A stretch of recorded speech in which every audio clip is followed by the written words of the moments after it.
Hey guys, welcome back to the channel here. Rob, Fully Loaded Customs 2022. Happy New Year. Happy New Year 2022. First video of the year. Getting back to work in the 1958 Chevy Impala. I don't know why I'm yelling, but I should just calm down a bit. First video of 2022. We're back to work on the 58 Impala.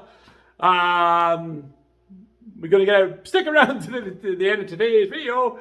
Anyway, we're going to get it boxed off, welded up, doors off, welded up, and stick around for it because we'll be sparking stuff today.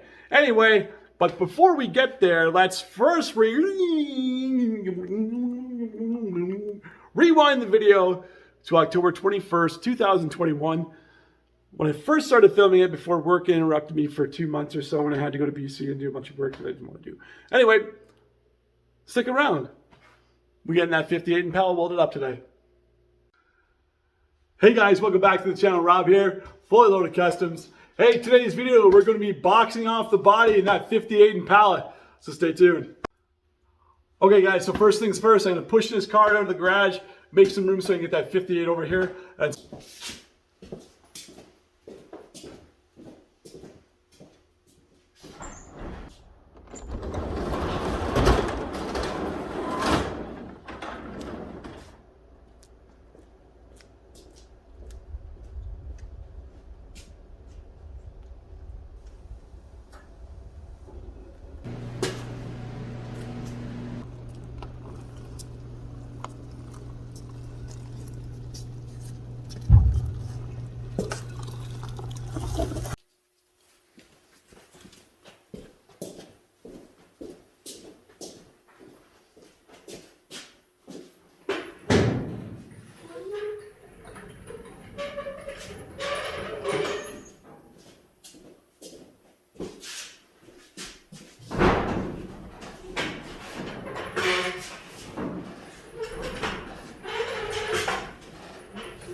All right, guys, so this is it here. So as you can see, I definitely want to get some bracing here before I attempt to lift this car up off the ground. You know, because I won't be lifting, I'll be lifting it by the body to get it up off that frame. So, but the only section that's still good is this section here. Other than that, there's a lot of rust everywhere here, right? So I think just by looking at it, what I want to do is want to kind of brace it across the front from here to here. Brace it across the back. These pillars down here look to be pretty solid. I checked those out. I'll probably put a beam across to those, connect another beam to the front here, and then connect a beam going from the inside the door jamb there too. It's kind of roughly what I'm thinking I want to do with it, and then just kind of connect them together with some extra bracing afterwards. I think that's my plan here for the trunk. I'm going to definitely get some going to go back in, going to measure it here, see exactly what I need, trim up some of those pieces that I got. So then just in the back trunk here, I just got all the floor pans just kind of laying loose there. But what I wanted to do, kind of just like by looking at it, this one section across is sturdy. It's connected to the inner wheel wells together. So I'm going to keep that there. Probably put another piece across just in case. Probably end up connecting from this wheel well here to this piece here.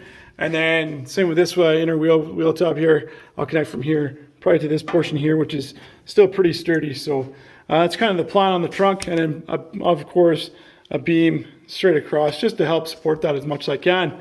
That's kind of my idea there. So I'll get some measurements going here and see exactly how much I need.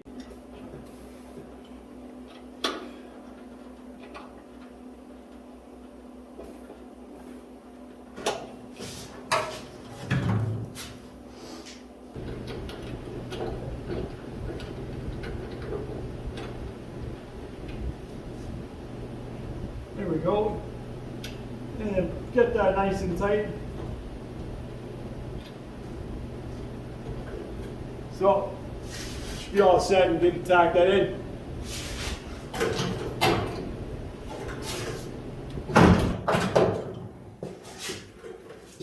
So now that I got everything level, I'm just going to get in there with some 80 grit, clean up the metal so it gets a nice weld.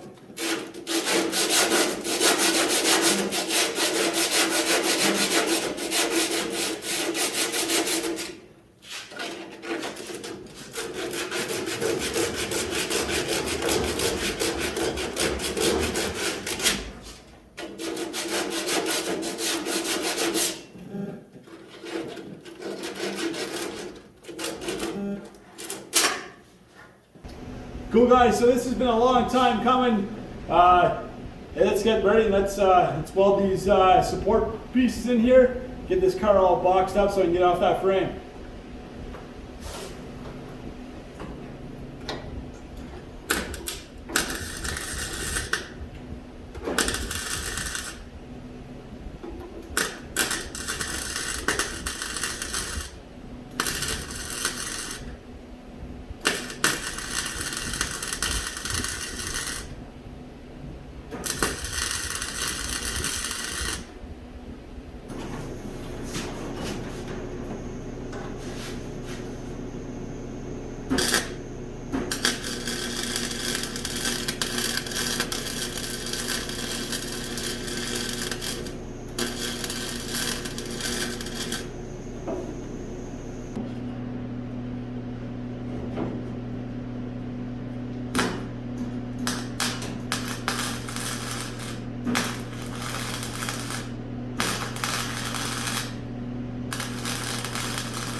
Okay guys, so I got this braced off here. You see me, I tack welded the fronts here, the other section inside there as well.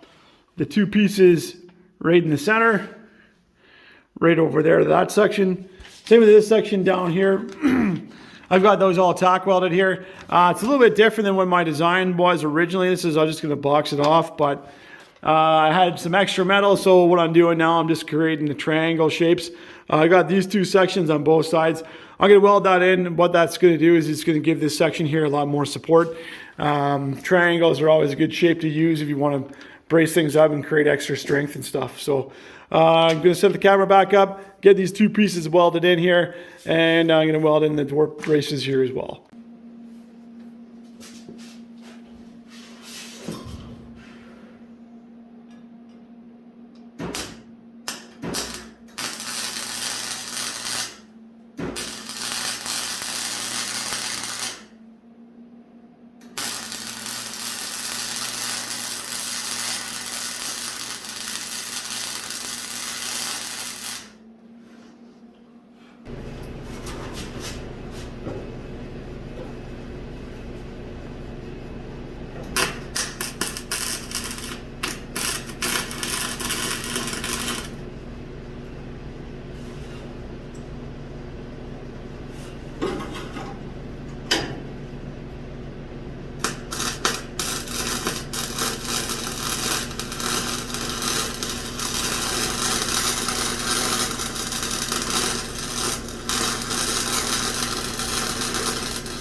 Cool.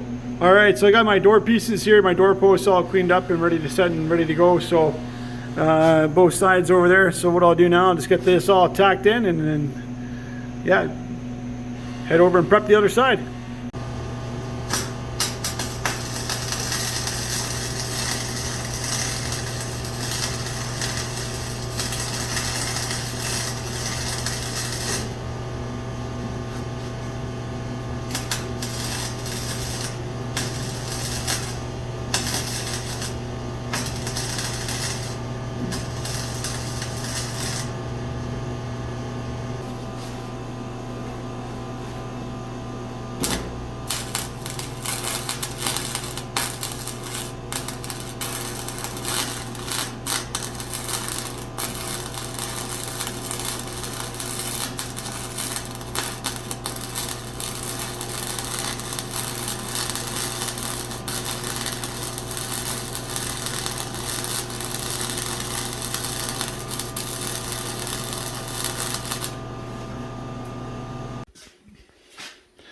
Okay guys, so I got the bar all set and good to go here. It's all been tack welded on. Creating some nice solid structure in there. The interior piece is all tack welded on there as well. So what I'll do from this point is I'll go over to the passenger side, I'll clean up my door jambs, clean up my bar, get it set in, tack it together. Once that's done, I'll get started over here on the trunk area. All right, so, oh yeah, another thing here too. I don't know why I didn't do this before, but it's always nice to clean up the welds, or sorry, clean up the metal before you start trying to tack it together. It always makes for an easier time.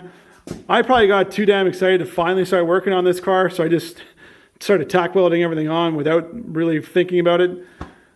Always nice to clean that stuff up. That's a mistake on my part, but this is all good. Oh, and by the way, I'm just using my Mastercraft welder that I have for this. And on top of that there too, for this job, I'm just using flux core wire. I don't have any MIG gas right now at the moment, so I'm just using 0.30 flux core wire for this. For me, it's going to work out great. I'm not really too concerned if there's a lot of splatter or whatever on the welds, because I'm going to be cutting all this stuff off anyway, whenever I'm done to cut the front half of the car off. So I'm not too terribly concerned if the welds aren't the prettiest thing in the world, or if there's a lot of splatter to them, right? As long as they penetrate it good, and as long as they're not breaking, which they're not. So anyway, guys, enough talking. Let's get these two sides cleaned up, the bar put in place, tack weld them together, and get onto the trunk.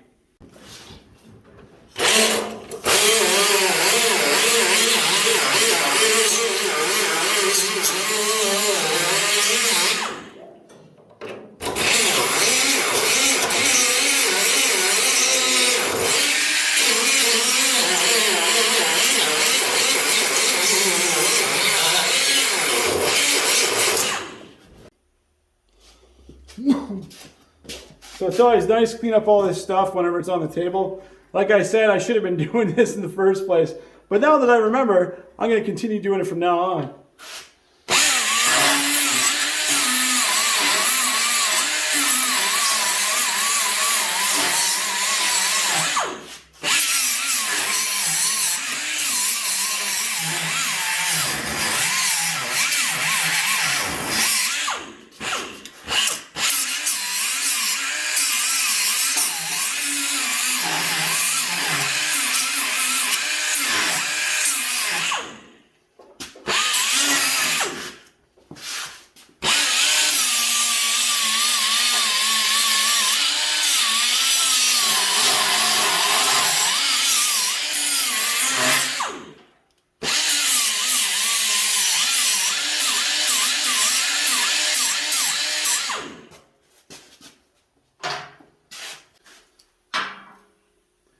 Cool, so this is I measured this over at 45.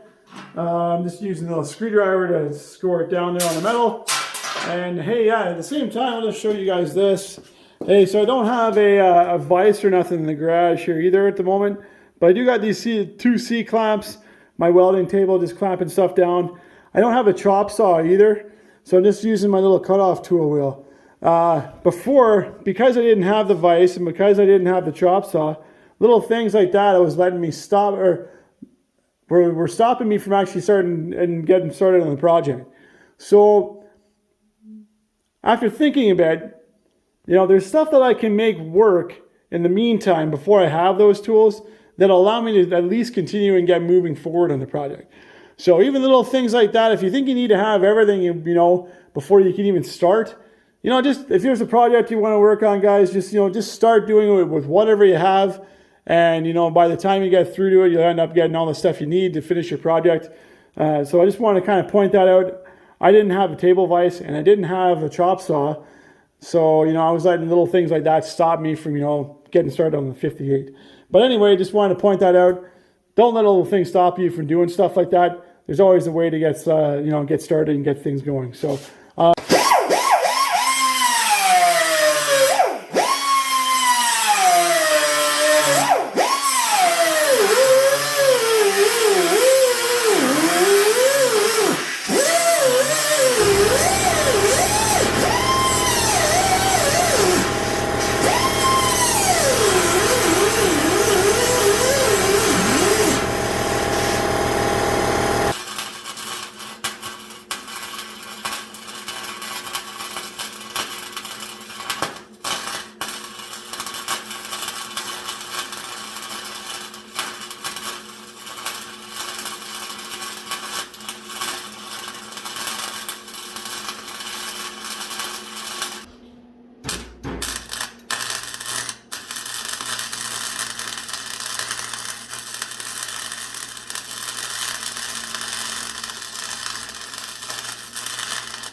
So guys, I got this all tack welded in place here, all set and ready to go.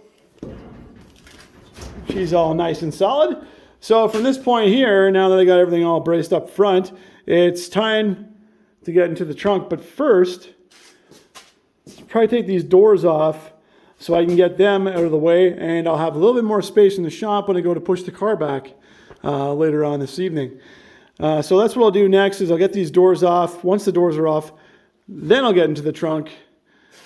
And oh yeah, by the way, this is why you always clean the metal. This is the garbage stuff that was on it. So whenever this burns up, this is the stuff you're breathing in. Probably not healthy, probably not good. Also, I probably would have wore gloves. They probably would have solved this problem. But now I know. So anyway, let's get the doors off, both sides, and then get into the trunk and start doing some more welding.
Okay guys, so I got everything here all welded in here now. It's been tacked up at the top, center.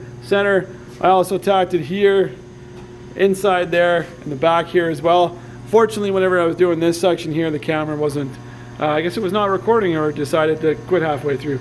Anyway, everything's all tacked up here now. She's nice and solid.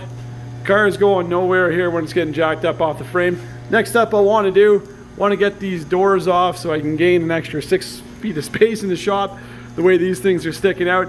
So I'll quickly get my my ratchets all set up, get these doors here out of the way as well. So like I said, next thing I'm going to do here, remove the doors. Pretty easy. You got one bolt here, one bolt there, one bolt there. Same at the bottom, even easier, 1, 2, 3. And I'll take all the door, the door off the hinge. If the car wasn't in a front end collision, the normal thing I do, hey buddy, the normal thing that I do if the car was not in a front end collision is I take something sharp and I'd score where these nuts currently were, just so whenever I'm putting the door back on, everything's going to line up where it should be. But I'm not going to do that because I'm going to end up cutting off this whole front clip, so I'm going to have to remeasure and refit everything anyway. So, but just to save you guys some time, if you are taking doors off for a car that everything fits correctly, just take something sharp and score just around here on your nuts. Anytime you're taking the doors off or the hinges or something like that, it'll leave an imprint. So whenever you go to put everything back on after it's painted, you'll still see that little score in the metal, and you have a lot easier time putting the doors and stuff back together. So I'll take a couple of these bolts out real quick. I'll set the camera up and I'll just pull the door off. So I went ahead and removed most of the bolts here. I had this one bolt here, was just, as you can see here, it's been stripped. So what I had to do in that case is, let me show you here real quick. So I had to put my screwdriver behind this piece here and pry up on it like this, just so I could get enough force so when I was turning my screws there, turning my ratchet, it would allow that strip nut to get out. Anyway, as long as you can get to your, like a screwdriver or something like that, if it ever happens to you, pry up on it, pull back, and then keep turning, and eventually that piece will come out. Well, I got only just a couple more bolts in the bottom removed, so I'll set the camera up, remove those, and pull the door off. So I got most of the bolts off on the door here. I just got the one left basically to pull it out real quick. And then just so you can see here too, so I got the jack stand down below holding up the back half of the door, just so whenever you take your stuff off, your door don't go falling down on you and, you know, mess your up. So anyway, can I say that? No, I can't. I'll just beep that out or something like that. Anyways, so what we're gonna do, so what you want to do in that situation then, is, like I said, is put the jack stand down if you're doing it yourself. Helps hold the door up, so whenever your door is good. Like I said, I got everything pretty much taken off now. So now when you have the jack stand there, you're not fighting the door or whatever. You can easily grab it with 2 hands, pop it off, and just remove it, right? So one door down, one more to go. Okay, so the same thing here for the driver's side now. So the driver's side is the same thing as the passenger side. The only difference is it's the driver's side. So anyways, you got another 3 9/16 bolts down here at the bottom, another 3 more at the top, and you just take those out and the door comes right off. And like I said before, if you're putting this back on and it's easy and it's for the, you know, you don't have to replace the full front section of the car because it's not damaged like mine, just score these with you know, just something, a little hard piece of steel, so whenever you put the door back on, your nuts will line up at the right spot. Makes it really easy for realigning your door when everything's done and painted. Anyways, so I'll go ahead, I'll pop most of those out, and then we'll take the door off. Same thing, so guys, I already went ahead, already took off 4 of the 6 bolts. They came off super easy, too easy in fact, so like I said, it's always good. Put the jack there, when you're doing it yourself. Door's not going to fall. It's going to keep it in place. Make everything real simple to take the door off yourself. This door actually came off super easy. Definitely one of the easiest doors I've taken on. Other than the one bolt that was kind of, pain in the ass, but all these other ones have been really nice. Especially for like, I don't know how old 58 is from, it's gotta be like a 60-something-year-old car. I'm pretty sure these bolts ain't never come off.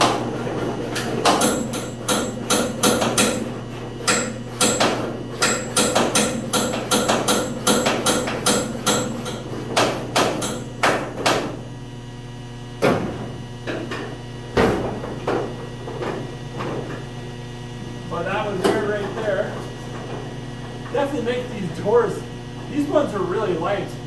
Compared to some doors I've taken off, but these 58s are pretty, they're light. They're light. So, same thing when that jack's there, you can just stand up, get stuff up out of the way. Yeah, then you can grip your door. Simply pull it off, makes it really heavy.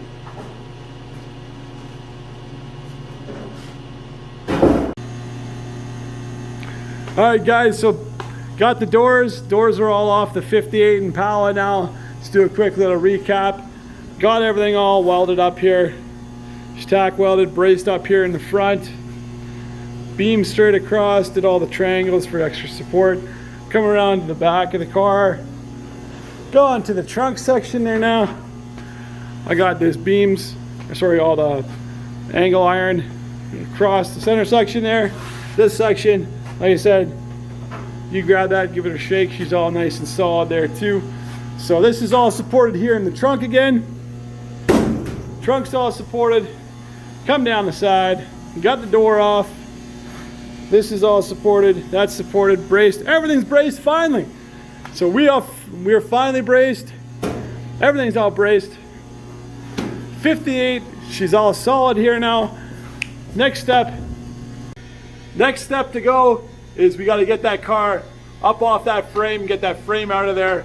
Once that frame's out of there, I got to go, I'll show you guys outside. I got to go do a bunch of digging to get the other frame out. It is just, she's buried. She's buried deep in the snow. We've got like 1.5 foot of snow or something crazy ridiculous here in Alberta so far. So anyway, I got to get a little snow shovels out, do a bunch of digging for a day or a week or something, whatever it takes. Get that frame up out of the snowbank. I'll show you how bad that situation is there in a second. And get it back in here and we'll put it up underneath the car. So anyway, I'll show you outside real quick how much snow we got here in the month of November and December.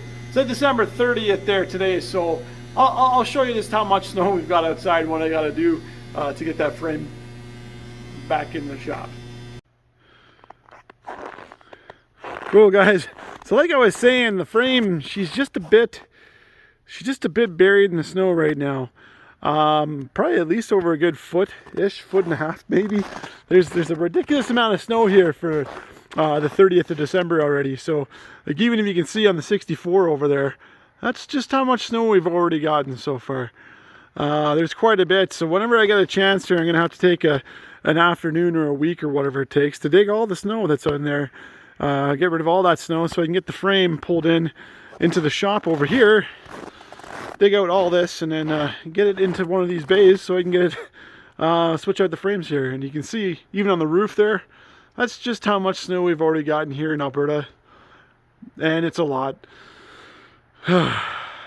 So, once I dig all this out, that'll be the next step, is to get the frame in there and swap out those frames now that I got everything welded up on the car. If anyone wants to give me a hand and feels like digging for an afternoon, yeah, just let me know. As you can see, got a lot of snow.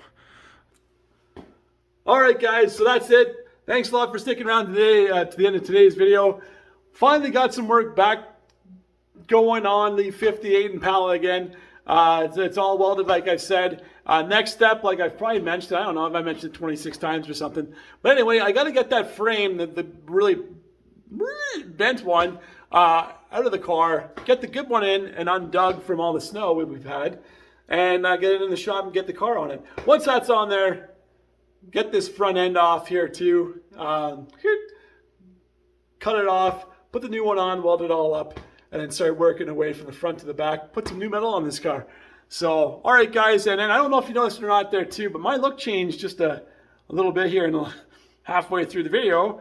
Anyway, I started filming this 31st October or so, and then I got shipped out to BC for probably about 6-ish weeks or so of work. So I got shipped out there for 6 weeks of work. Just got back here around the 12th or something of December.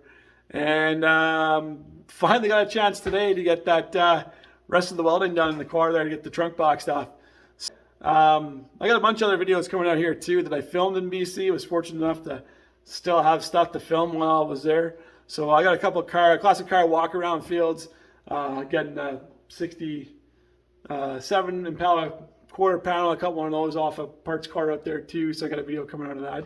And maybe I'll show you guys how beautiful BC is there too at the end of one of these videos. So, all right guys, thanks a lot for sticking around today to the end of today's video. Work is finally done on that 58 Impala. So if you haven't already, be sure to hit that subscribe button. Leave your comments down below. And also give the video a thumbs up. That would be helpful there too. I think it helps out the analytics or something on YouTube. I don't know, but it would be great if you could do that as well. Leave your comments down below too. Hey, let me know. You probably, if you were here from the beginning, probably because of this 58 Impala. Hey, thanks a lot for sticking around through all the other videos I posted to get back to this point. So, all right, guys. Remember, if it's not Raglan, it's not custom, and I'll catch you guys in the next episode, so take care.